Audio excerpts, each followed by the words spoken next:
Donc rebonjour, aujourd'hui sur la chaîne de Carrefour Media, on est encore à Top Mark sur un stand assez exceptionnel, Edonic. Enchanté Adrien, merci de nous recevoir. Merci beaucoup. Je vais d'abord te poser quelques questions. Aujourd'hui, quel est ton rôle chez Edonic?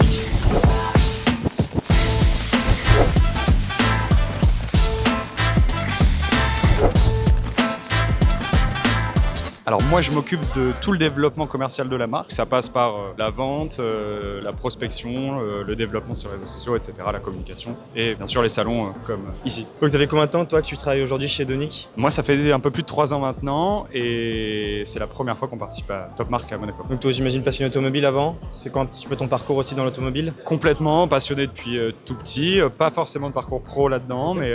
mais fin d'études je me suis lancé dans ce rêve de gosse fait en France, donc c'est chouette. Du coup, un peu la marque aussi Edonic, d'où ça vient? On est basé en France, on est basé au Cap Ferré et ça a été créé en France par des Français. Ça a été créé par un long cursus dans le milieu de la Porsche classique et l'objectif de la marque, ça a été de moderniser des anciennes voitures, alors principalement Porsche, plus récemment des Defender, mais c'est de rendre ces voitures plus modernes et plus utilisables au quotidien. Parce que vous faites du coup Porsche, Defender, d'autres choses, j'ai vu qu'il y avait des motos aussi. C'est ça, on a tout un univers un petit peu récréatif, on va dire, où on aime faire des choses amusantes et on aime aussi pouvoir proposer aux gens des choses dont ils ont toujours rêvé étant gosses pour qu'ils puissent rouler ça de manière quotidienne. Donc on a des motos, on a des mobilités électriques, on a aussi quelques surprises qui arrivent très prochainement que vous pouvez voir sur le site. J'en dirai pas plus. Mais... On regardera ça. C'est ce qu'on appelle du coup un resto mode. Donc là par exemple on a des Porsche derrière nous. Ça se passe comment? C'est des Porsche qui sont du coup rachetés par des clients, que vous modifiez, c'est des commandes. Comment ça se passe un peu pour du coup arriver à des modèles aussi exceptionnels que ça? C'est exactement ça, c'est des resto modes, prendre des anciennes, les moderniser à différentes échelles, parce que c'est chouette, on peut voir différentes bases, modèles des années 60, 70, 90. Les gens peuvent nous amener leur propre base s'ils en ont déjà une. On peut aussi les accompagner dans tout le processus d'achat de la base et de la modernisation. Et ce qui est chouette, c'est que c'est vraiment de l'ultra personnalisation, donc les gens choisissent exactement ce qu'ils veulent en termes de technologie, de confort, de design, etc. Du coup, pour une voiture comme celle-ci, ça prendrait combien de temps de la A à Z de quelqu'un qui la commande, qui la personnalise et qui allait livrer chez lui? Alors ça, c'est des très gros projets. C'est très gros projets, ouais. C'est ce qu'on a de plus haut de gamme en termes de modernisation. Ça va prendre à peu près 2 ans, 1 an et demi, 2 ans du design à la livraison. Ouais, on est sur 2 ans. Du coup, tant qu'on en parle, est-ce que tu peux me présenter un peu cette voiture? Qu'est-ce qui a été fait dessus? Alors à l'origine, c'est une 964 Speedster de 1993. On est les premiers au monde à travailler sur un resto mode sur un Speedster. 964, on en a fait plusieurs sur base de Targa ou bien sur base de coupé. Et c'est un modèle qui a été complètement restauré à neuf et ensuite reconstruit, modernisé, fiabilisé. Donc on a toute une technologie de bord qu'on a développée en interne avec une assistance électronique. On a un moteur qui a été préparé, qui reste celui d'origine, qui a été préparé pour plus de puissance. On a tout un travail d'artisanat assez exceptionnel sur tout l'aluminium qu'on peut voir sur la voiture, que ce soit les sièges, les baguettes en alu, les grilles, etc. Et puis à ça, on a développé aussi des phares LED assez mythiques qui reprennent les codes des anciennes Porsche de course en forme de croix pour aussi avoir une meilleure visibilité, un look aussi assez différent. Donc ça, en fait, finalement, c'est une voiture de 93, mais aussi moderne qu'une voiture de 2026. Ouais, parce que du coup, ça passe vraiment, que ce soit du moteur à la sellerie, à la personnalisation, aussi les compteurs, on a vu, qui ont été changés par des compteurs digitaux. Exactement. Donc ça, c'est une demande d'un client ou c'est une voiture que vous avez personnalisée pour la vendre plus tard? Alors ça, c'est le premier projet qu'on sort, donc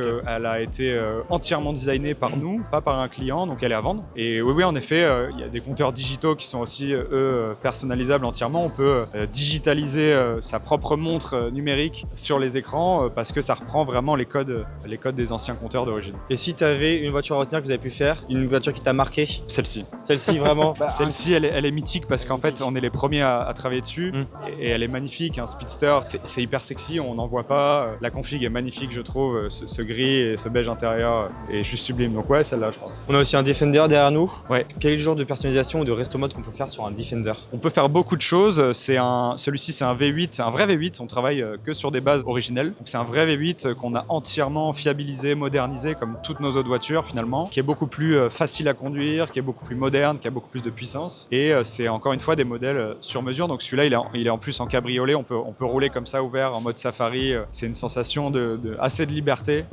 Mais on peut avoir n'importe quel modèle en châssis long, avec plus de place. On peut faire vraiment ce qu'on veut sur ces modèles-là. Dans la limite bien sûr du possible. Mais... C'est votre premier Top Mark aussi, on en a parlé un petit peu. Pourquoi choisir Top Mark comme salon pour exposer? On est très présent sur le sud de la France. Donc nous, on est au Cap Ferré. Mais on est très présent à Saint-Tropez, en Côte d'Azur. On a beaucoup de clients ici. Donc c'était aussi pour les rencontrer déjà, pouvoir les voir physiquement, leur montrer les nouveaux projets. Et puis il y a une clientèle assez internationale que nous on cherche aussi parce que c'est des gens qui sont assez attirés par ça, pas forcément l'habitude de voir ces projets-là. Donc c'était vraiment volontaire de notre part de venir ici découvrir un petit peu tout ce monde-là. Parce que là, les 3 voitures sont à vendre, c'est ça? Les 2 voitures, celles-ci sont à vendre en effet. Celle-ci est vendue, c'est un projet d'un client, mais les gens peuvent s'inspirer de ça et commander la propre voiture. Le Defender aussi est vendu. Donc Vous l'avez vendu aujourd'hui? il a été vendu sur le salon, ouais. Sur le salon, c'est bien ça.